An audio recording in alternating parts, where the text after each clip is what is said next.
Hey, Bruce, you don't mind if I just take this last Coke, do you? Let's shed some light on the 10 reasons why Coca-Cola still dominates the beverage market. From humble origins more than a century ago, it is now one of the most recognized brands in the world. Sweeter, bolder, better. The famous syrup. Where's my Coke? I need a Coca-Cola. The story of Coca-Cola started after the American Civil War. John Pemberton was wounded and developed an addiction to morphine, so he worked to develop a medicinal drink that could replace morphine. After several formulations of varying success, Pemberton hit upon a syrup made from sugar, coca plant extract, and cola nut extract. He brought his sweet syrup to a fellow pharmacist in Atlanta, Georgia, named Willis Venable. Okay, well, I'll help you to sell your medicine soda drink. Mr. Venable let Pemberton use his pharmacy to test and perfect the recipe for his syrup. It was a happy accident that caused him to mix his sweet syrup with carbonated water. Pemberton believed he had a winning product on his hands and decided to sell his newly named Coca-Cola as a fountain drink instead of as a medicine as he'd originally intended it to be. Unfortunately, Pemberton fell ill shortly after these events. With his health failing, he sold the rights to Coca-Cola in 1888. I'll be sorry when I invent the world's best tasting cola.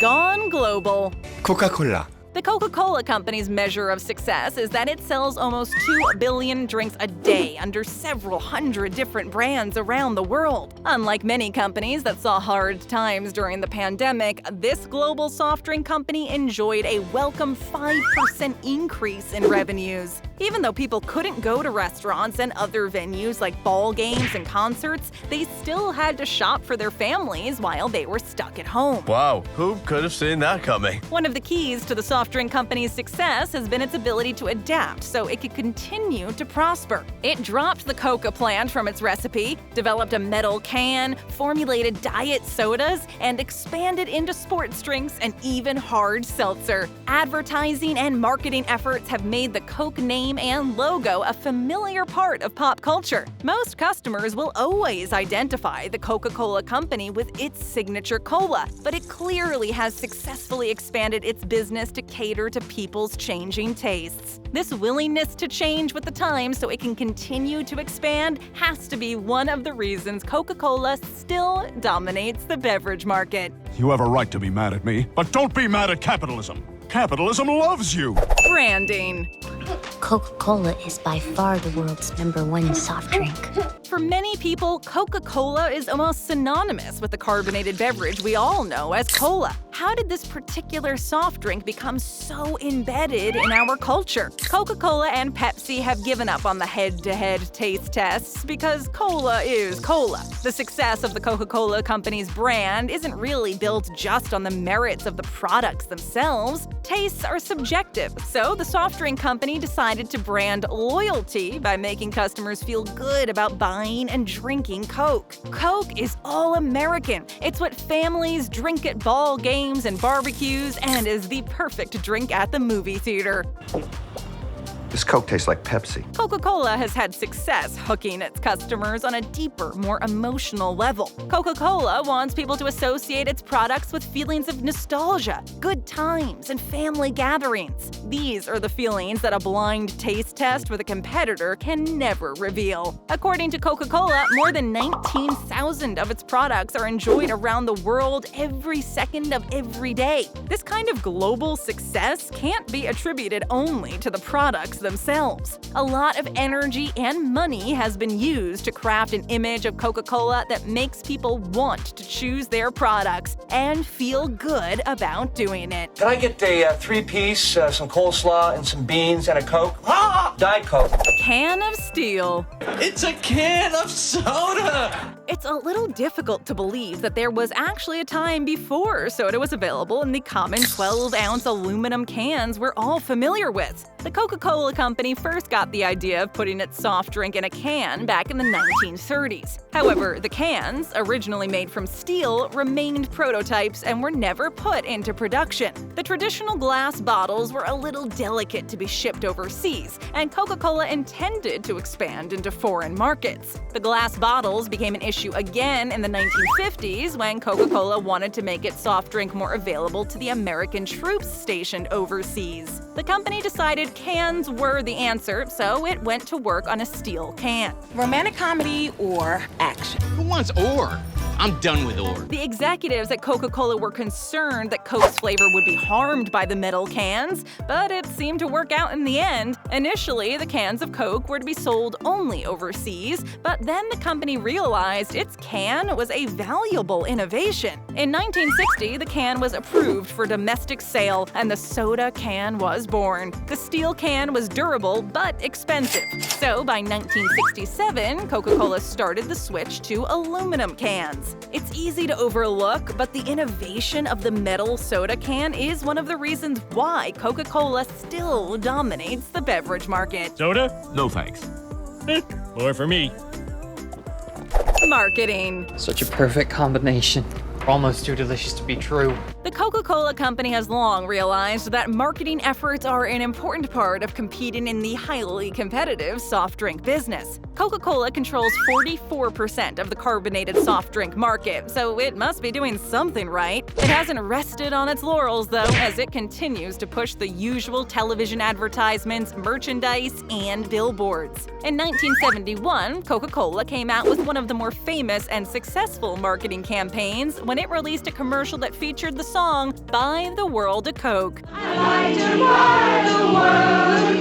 The commercial and the song were immediate hits for Coca-Cola, and different versions of it were played over the years. The jingle was even turned into a successful pop song called I'd Like to Teach the World to Sing. More recently, the soft drink company used a lovable family of animated polar bears. This campaign highlights Coca-Cola as a refreshing drink to be enjoyed by the whole family. The labeling on the cans and bottles has undergone a number of changes over the years, but the iconic red and white color scheme has remained pretty consistent. These colors are very much associated with the soft drink brand, and it's hard to imagine that would ever change. There have been variations, however, with Diet Coke having a silver can and Coke Zero having a black can. All in all, attention to marketing is one of the reasons why Coca-Cola is still one of the big players. Zero sugar and still tastes like real Coke. Body Armor. Sports have evolved over the years. We only drank what they gave us. Soda sales peaked about 20 years ago, but the sports beverage called Body Armor is one of the reasons why Coca-Cola still dominates the beverage market. This is a beverage similar to products like Gatorade, which promises superior hydration and replenishment of the electrolytes you need to stay in the game. The Body Armor brand boasts that it uses all natural flavors and sweeteners and coconut water. Peter, you could be our beverage guy. What's a beverage? Body Armor has attracted a number of celebrities and sports stars to its health and fitness-minded brands. The sports beverage line of drinks remains Body Armor's signature product, but it hasn't stood pat. Instead, it began branching out with a line of sport water. This purified water is full of electrolytes and promises all-day hydration for your workouts and activities. As soda sales have declined, sports beverages and water have become a much bigger percentage of Coca-Cola's sales, and this trend shows no signs of slowing down.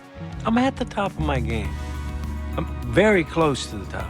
Beyond plastic. And I grabbed some sodas. Bottles smart. This will mean 6 less bathroom trips for the boys. Soft drink companies, including Coca-Cola, use a lot of aluminum cans and glass bottles in order to sell their products. Plastic has been increasingly used instead of these other materials, but Coca-Cola is trying to move beyond standard plastic bottles. An environmental advocacy group released a report about the dangerous effects throwing away so many plastic bottles into the trash could have. The report named Coca-Cola as the top plastic polluter and went on to say that in one study, 13,834 branded Coca-Cola plastics were recorded in 51 countries. Dude, we're trying trying to save our planet here. The Coca-Cola Company seems to have gotten the message that the huge amount of plastic bottles it produces has been causing a problem. As a start, the soft drink manufacturer committed to using bottles made from at least 50% recycled materials by the year 2030. Apparently, Coca-Cola has no immediate plans to ditch plastic bottles entirely because it believes its customers prefer them to other packaging. However, the company recently developed plastic bottles that are made from plant matter. At first, the bottles could only be made with about 30% plant matter, but the technology has improved a lot over time, and Coca-Cola's plastic bottles can now be made from 100% plant matter instead of traditional plastic. The soft drink company's ability to use technology to innovate has helped it stay on top of its game. So, do you like Coca-Cola? I like the idea of it more than I actually like it. Coca Seltzer. Must be impossible for a Spanish person to order seltzer and not get salsa. It seems like everyone is getting into the hard seltzer business these days, and Coca-Cola is no exception. The soft drink giant had already been selling mineral water under its popular Topo Chico brand, but in 2020, Coca-Cola decided it was the right time to drop some of the products that were not selling well. However, on the positive side, it also agreed that the Topo Chico brand was the right brand to use to expand into alcoholic drinks like hard seltzer. Coca-Cola bought several wine businesses in 1978, but this initial foray into alcoholic beverages didn't work as well as the company had hoped. All of the wine businesses were sold off by the end of 1982. Coca-Cola moved their attention to Brazil and Mexico, releasing the seltzers in 2020, while thirsty consumers in the United States had to wait until 2021 to sample them. The beverage company saw its expansion into hard seltzers as an experiment, but one worth pursuing because millennials have been driving an expansion in the seltzer market over the last few years. I'm gonna crush you like a can of diet seltzer water. Topo Chico Hard Seltzer is available in a growing selection of refreshing flavors that include strawberry guava, tangy lemon lime, exotic pineapple, and tropical mango. Any of these seem like a good choice for a lazy afternoon by the pool. The willingness to expand into the alcoholic beverage market is one reason why Coca-Cola still dominates the beverage market. I'm the best. Market infiltration. It's everywhere! The Coca-Cola Company opened its first international bottler in Panama in 1906, meaning the company has more than a century of experience on how to gain a foothold in beverage markets around the world. In the late 1920s, Coca-Cola formed a subsidiary company that later became known as the Coca-Cola Export Corporation. One of this corporation's first successes was to form a partnership with the Olympic Games. The 1928 Summer Olympic Games took place in Amsterdam, Netherlands, and the company paid to ferry the American team across the Atlantic Ocean in a chartered ship, along with 1,000 cases of Coke. This is an early example of the company's successful efforts to expand its profile and its sales into growing markets. We're a successful business! The Coca-Cola Company has developed partnerships with as many as 250 bottlers around the world to get its drinks to as many customers as possible. Coca-Cola has focused on selling its proprietary syrups and concentrates to the bottlers. The bottlers are left to make the drinks and package them for sale in their local areas. This market strategy has proved to be cost-effective and very successful.